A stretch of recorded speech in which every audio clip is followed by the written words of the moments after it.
Just 40 days after ascending to the throne of Peter, Pope Leo XIV did something no one saw coming. It wasn't soft speeches, it wasn't symbolic gestures.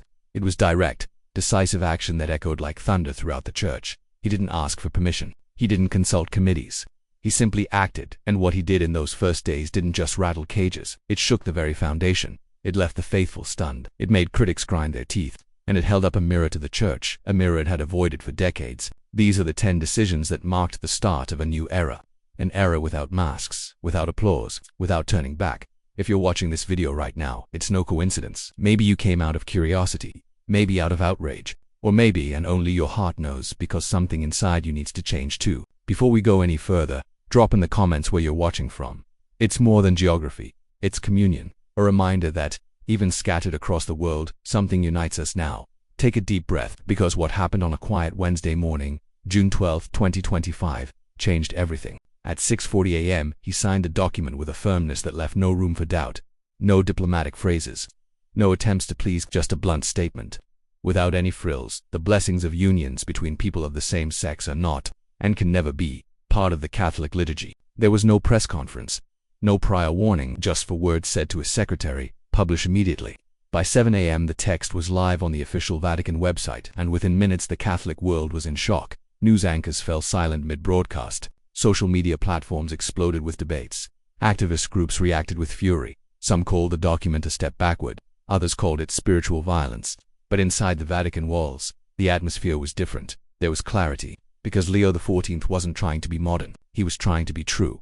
One phrase echoed like thunder on every major network: the church must not imitate the world to remain relevant. Truth is not a trend. For some bishops, those words sounded like liberation. For others, like a harsh sentence. But all understood. A line had been drawn, and the Pope would not step back. Just 3 days later came the second decision, even more direct, even more controversial. On June 15th, a new statement was sent, this time only to the clergy. Short and firm: any priests publicly supporting LGBT lifestyles or relationships will be suspended indefinitely. No spotlight was needed. Actions spoke louder. At 10:30 a.m. that morning, a well-known Jesuit priest in Belgium, famous for his work with LGBTQ youth, was quietly removed from his parish. No explanation. No public statement. Just silence. An absence. Social media went wild. Activists accused the Pope of weaponizing doctrine. Signs appeared on streets. Headlines questioned, "Are we going backward?" But the Vatican stood firm. When an aide suggested softening the tone, the Pope replied, "Priests are not here to reflect culture. They are here to imitate Christ." Those words, spoken effortlessly, spread like wildfire. Graffiti in Berlin, viral videos on TikTok, murals in parishes. It wasn't just a rule, it was a cut, a repositioning, a call to the altar. The third action came 4 days later. This time it hit the heart of the priesthood. On June 19th, it was decreed that every priest, bishop, and cardinal must annually sign a formal declaration confirming their commitment to the vow of celibacy. Not only publicly but in private life as well. Along with that, an anonymous reporting channel was created, where the faithful could safely report violations of this sacred vow. Nothing like this had ever been done before. Reactions were immediate. Silent resignations, ignored emails, unsigned letters. In less than 24 hours, 3 priests quietly stepped down. But the Pope didn't hesitate. When asked why, he answered with words later printed in thousands of parish bulletins: "To speak of virtue requires living it, and silence is not chastity." It wasn't punishment. It was a mirror. For the first time in decades, the Church made it clear. Celibacy isn't just a liturgical reminder, it's a living responsibility. And then came the fourth change, the most devastating for the internal structure of the clergy. On June 21st, the Vatican publicly named, one by one, 10 clergymen, priests, bishops, a seminary director, all involved in moral scandals, now publicly excommunicated by direct order of the Pope. No private hearings, no diplomatic transfers, no cover-ups. A South American bishop, a French Monsignor, a Canadian archbishop. These were men with power, respect, history, and all were removed in a single day. When the press asked why, the Pope answered with a phrase that crossed continents: "This church will no longer hide rot behind red robes." The phrase made headlines in the New York Times, Le Monde, and newspapers in the Philippines. For years, victims begged for justice. That morning, it arrived, and the world understood that, for the first time in a long time, titles protected no one anymore. But the Pope wasn't done yet. The next decision shocked even the youngest and most connected. On June 24th, all forms of digital confession were banned. No more apps, no more video absolutions, no AI confession bots or online audio. From that moment on, confession could only happen as it always had, soul to soul, presence to presence. When asked about it, the Pope calmly replied, "A soul cannot be purified over Wi-Fi." There were protests, there were memes, but there was also something unexpected. Lines. In Warsaw, Bogota, Manila, churches began to fill up. Young people, who had never confessed in person, started quietly seeking out priests. "We haven't seen this since Easter 2014, said an emotional priest. Some even came to complain, but ended up kneeling. And that night, the church did more than just cut off technology. It reconnected man with the mystery. The sixth change wasn't about words, it was about gold. On June 20th, 2025, Pope Leo XIV gave an order that shook the halls of the Vatican. Sell the treasure, not liturgical objects, not relics of worship, but the excesses. Diamond-encrusted chalices, pure gold papal tiaras, relics locked away for decades in secret rooms, far from the eyes of the people. Estimated value, over $15 million in assets sold. Where did the money go? Gaza, Ukraine, Haiti, regions devastated by war, disaster, and poverty. Destroyed churches suddenly receiving the unexpected aid from the heart of Rome. The Pope didn't make a speech, didn't give an interview. He simply whispered to a group of reporters, "Gold does not absolve us, giving does." In Gaza, images began circulating, priests celebrating communion with plastic cups. One had a handwritten note attached. "A golden chalice didn't save us, faith did." Some cardinals resisted, one even threatened to resign.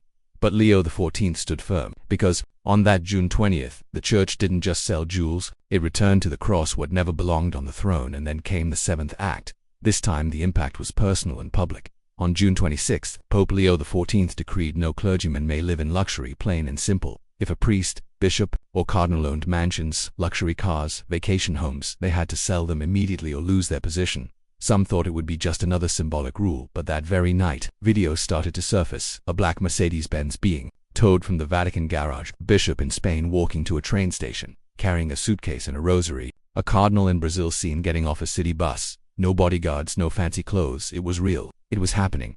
When asked why he did it, the Pope's reply became a worldwide mantra. "If you don't walk where Christ walked, you won't be where he was." The phrase made headlines in Italy, went viral as a tweet in Nigeria, and became a sticker on a chapel door in the Philippines. Some church leaders resisted. An archbishop in Germany said he worked hard and deserved comfort. 2 days later, he was out of ministry, but outside. The poor began to smile. A woman in Colombia said, "I had never seen my bishop on the street. Now I see him at the market." The eighth change made no noise, but it made history.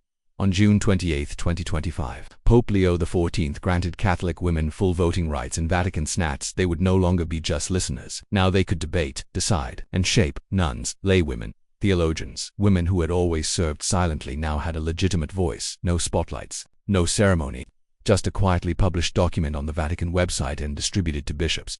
But the news spread like wildfire. In Kenya, Sister Angela, a longtime teacher and community leader, said through tears, "I never thought I'd see this day." In Rome, young theology students held signs in St. Peter's Square, "Finally a seat, finally a voice." Some leaders protested.